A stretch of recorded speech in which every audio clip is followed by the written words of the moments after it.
14 abad silam, Rasulullah Muhammad SAW pernah bersabda, ada 3 golongan hakim, 2 daripadanya akan masuk neraka dan yang 1 akan masuk syurga.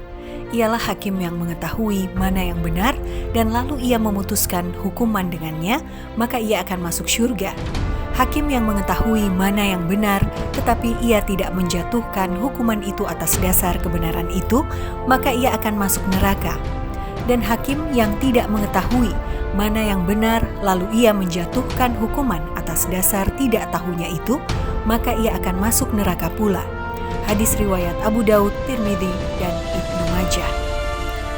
Jauh sebelum negeri ini lahir, Rasulullah SAW sudah mewanti-wanti bahwa sepertiga hakim akan masuk syurga dan mayoritas, yaitu 2/3 darinya akan masuk neraka diakibatkan tidak mengadili perkara dengan benar.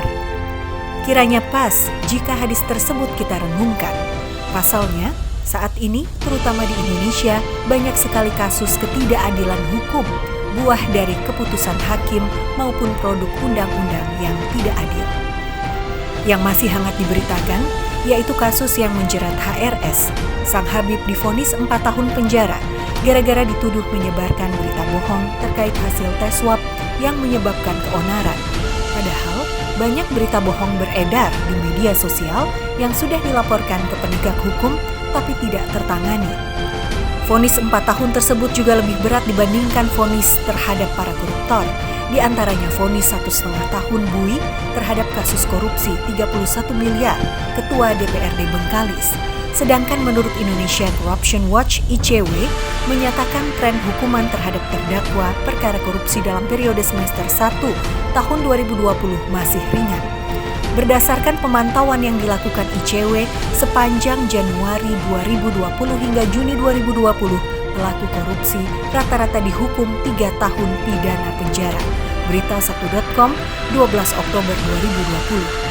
Hukuman yang diterima HRS juga lebih berat jika dibandingkan kasus penyiraman air keras kepada penyidik senior KPK Novel Baswedan. Pelaku penyiraman hanya dihukum 1 tahun penjara. Menyimak berita-berita tersebut tentu sangat tidak adil, bukan? Kiranya pas jika kondisi Indonesia saat ini disebut sedang krisis keadilan. Kasus-kasus tersebut tentu sangat disayangkan terjadi di Indonesia yang katanya negara hukum, seolah hukum itu laksana angin, bisa ditiup ke arah mana saja sesuai kehendak orang yang meniupnya. Hukum bisa menjerat orang-orang tertentu tapi meloloskan sebagian yang lain. Sebagian masyarakat akan mengira bahwa segala ketidakadilan ini adalah kesalahan hakim. Tapi jika mayoritas hakim melakukan kesalahan sebagaimana disampaikan di dalam hadis di atas, maka tak patut hanya individu yang disalahkan. Tak salah jika kita curiga terhadap sistem penegakan hukum saat ini. Seperti halnya negara-negara penganut demokrasi modern lainnya, Indonesia juga menerapkan sistem demokrasi dengan pilar trias politika. Menurut Montesquieu, seorang pemikir kondang asal Prancis, rumusan trias politika adalah membagi kekuasaan menjadi 3 bagian, yaitu legislatif, pembuat undang-undang, eksekutif, pelaksana undang-undang, dan yudikatif, penegak hukum. Pembagian ini bertujuan untuk menghindari kekuasaan otoriter. Bayangkan jika sang pembuat undang-undang adalah raja, kemudian sang raja melanggar undang-undang dan hakimnya adalah raja sendiri. Bagaimana caranya menghakimi raja dengan adil? Maka dari itu, Montesquieu menawarkan rumusan trias politika ini. Sekilas tampak solutif teori tersebut. Tak ada hubungannya ketiga kekuasaan tadi antara satu dengan yang lain. Harapannya, tak akan ada kong-kalingkong di antara ketiganya. Namun pada faktanya trias politika yang dianggap bagus ini mudah sekali untuk dimanipulasi. Sebagai contoh, partai pemenang pemilu akan menempatkan petugas partainya untuk menempati kekuasaan eksekutif atau presiden. Ia juga akan menempatkan petugas partai yang lain di kursi legislatif atau DPR. Karena menurut undang-undang, ketua DPR dipilih dari partai pemenang pemilu. Kemudian DPR akan mengusulkan nama-nama calon hakim agung untuk dipilih oleh presiden. Jadilah ketiga kekuasaan diduduki oleh orang-orang yang berkawan dekat dari satu partai. Atau kalau tidak separtai, setidaknya satu koalisi. Dengan demikian hancurlah teori trias politika dari Montesquieu. Andai saja Montesquieu melirik kepada sistem hukum dan pemerintahan ala Rasulullah SAW, mungkin tak jadi ia mencurahkan segenap upaya untuk merupuskan teorinya yang ujung-ujungnya mudah sekali dipatahkan oleh orang-orang yang berkuasa.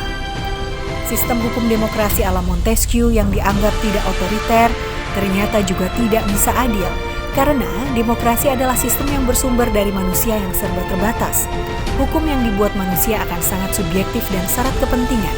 Apalagi pembuat hukum tersebut adalah petugas partai, maka akan sangat syarat dengan kepentingan partai, kepentingan bisnisnya, atau kepentingan sponsornya.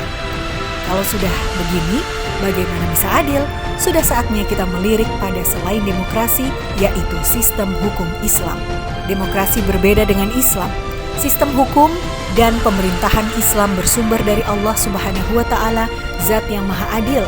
Sistem hukum Islam memiliki kejelasan sumber hukum, yaitu Al-Quran, As-Sunnah, ijma' sahabat, dan qiyas syar'i. Dengan kejelasan sumber hukum, tidak akan ada perselisihan karena rujukannya dari wahyu Allah Subhanahu wa Ta'ala. Sistem Islam juga memiliki kejelasan pengertian kejahatan, jarimah, dan sanksinya karena bersumber dari Allah Subhanahu wa Ta'ala. Sejak awal sudah mampu mendeskripsikan perbuatan apa saja yang masuk dalam kategori kejahatan, sekaligus menetapkan berbagai jenis sanksinya. Kejahatan atau jarimah adalah setiap perbuatan yang melanggar ketentuan hukum syariah sehingga berimplikasi dosa dan layak mendapat sanksi hukum atau ukubat. Selain itu, sistem hukum dalam Islam tidak akan bisa diintervensi karena berasal dari Allah Subhanahu wa Ta'ala. Tidak ada seorang pun yang bisa mengotak-ngatik dan memanipulasi hukum. Dengan demikian, sistem hukum Islam akan memberikan sanksi kepada siapapun pelanggar hukum sesuai dengan apa yang disyariatkan Allah Subhanahu wa Ta'ala. Keadilan akan tercipta. Orang yang bersalah diberi sanksi sesuai kadar kesalahannya, sedangkan orang yang tidak bersalah tidak boleh dicari-cari kesalahan dan dihukum, karena itu merupakan kezoliman. Kembali pada hadis di atas bahwa hakim yang memutuskan perkara dengan benar akan mudah didapati dalam sistem hukum Islam. Sebaliknya, demokrasi menjadikan hukum yang diputuskan oleh hakim akan sulit memenuhi rasa keadilan.